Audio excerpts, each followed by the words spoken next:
met beaucoup de temps pour devenir dépendant, contrairement à ce qu'on croit. On mettra moins de temps pour sortir de cette dépendance. Et Mmh. donc c'est un travail de changement finalement de l'environnement dans lequel Mmh. on vit, pas tout, mais celui qui a été identifié avec le patient comme facilitateur de la rencontre avec le produit. Mmh. On va pas leur demander de divorcer ni de changer de boulot, hein, c'est pas Bien ça la sûr. question. Mais s'adapter, accepter un certain nombre de compromis, petit à petit. Alors, parfois ça peut être difficile, mais les patients reviennent et finissent par trouver un chemin. Et puis, par exemple, dans le soin, on a des étapes.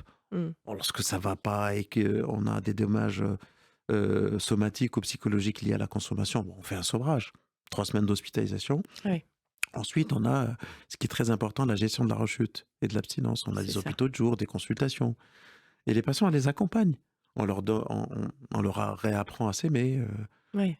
On a, par exemple, dans mon service, fait un projet, par exemple, avec une grande marque, la plus grande marque de cosmétiques au monde. Voilà. D'accord.